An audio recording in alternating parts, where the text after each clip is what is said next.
Supreme court के प्रहार के बाद आम आदमी पार्टी लाइन पर आ गई है।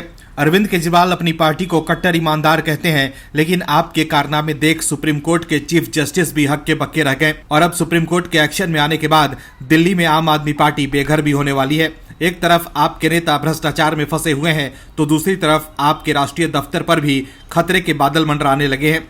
कोर्ट ने कहा है कि आपका ऑफिस कब्जे की जमीन पर ही बना है, जिसके खिलाफ आम आदमी पार्टी ने भी हलफनामा दायर किया है। आम आदमी पार्टी को अगर कोर्ट ऑर्डर देती है कि आपको ऑफिस खाली ही करना होगा तो आपके पास दिल्ली में कोई भी दफ्तर नहीं रह जाएगा।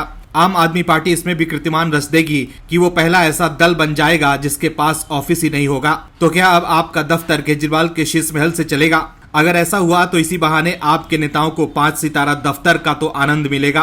खैर, इस खबर में हम आपको बताते हैं कि कैसे सीजेआई डीवाई चंद्रचूड़ के फटकार के बाद आम आदमी पार्टी लाइन पर आ गई है। दरअसल सुप्रीम कोर्ट की फटकार के बाद आम आदमी पार्टी की नींद उड़ गई है। आम आदमी पार्टी ने सुप्रीम कोर्ट में कहा है कि राउज एवेन्यू कोर्ट के पास स्थित पार्टी का दफ्तर अतिक्रमण नहीं है।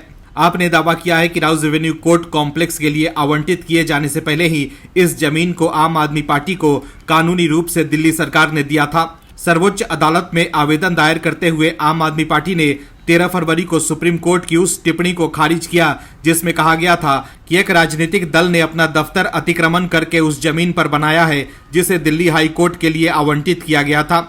आम आदमी पार्टी ने कोर्ट में हलफनामा दायर करके कहा है कि 2015 में ही दिल्ली सरकार ने ये जमीन उसे आवंटित की थी, जबकि केंद्र सरकार के लैंड ऑफ डेवलपमेंट ऑफिस ने 2023 में इसे राउज एवेन्यू कोर्ट कॉम्प्लेक्स के लिए चिन्हित किया। सुप्रीम कोर्ट की ओर से ये कहे जाने पर कि अतिक्रमण को तुरंत हटाया जाए, आम आदमी पार्टी ने लोकसभा चुनाव को देखते हुए पार्टी और निष्पक्ष चुनाव प्रक्रिया पर बुरा असर पड़ने वाली दलील दी। आम आदमी पार्टी ने यह भी स्वीकार किया कि वो ये जमीन छोड़ने के लिए तैयार है, लेकिन एनडीएमसी एरिया में दूसरा ऑफिस स्पेस मिल जाने के बाद ही मौजूदा दफ्तर को खाली कराने का आदेश दिया जाए। पार्टी ने कोर्ट से इस तथ्य पर विचार करने की गुजारिश की है कि तुरंत खाली कराए जाने से आपके पास दिल्ली में कोई दफ्तर नहीं रह जाएगा, खासकर ये देखते हुए कि लोकसभा चुनाव नजदीक है और अन्य 5 राष्ट्रीय पार्टियां दिल्ली में आवंटित दफ्तर से संचालित है।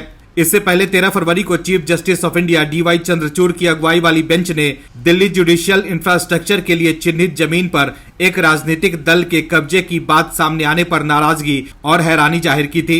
न्याय मित्र सीनियर वकील के परमेश्वरम ने बेंच को बताया था कि दिल्ली हाईकोर्ट को जमीन का कब्जा नहीं मिल रहा है क्योंकि इसका इस्तेमाल एक राजनीतिक दल कर रहा है, जिसके बाद ही बेंच ने इसका संज्ञान लेकर नाराजगी जाहिर की थी।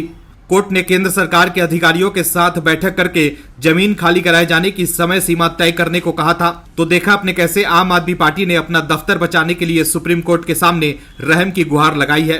Bureau report OMH news. और भी वीडियोस देखने के लिए चैनल को सब्सक्राइब करें और बेल आइकन को दबाएं।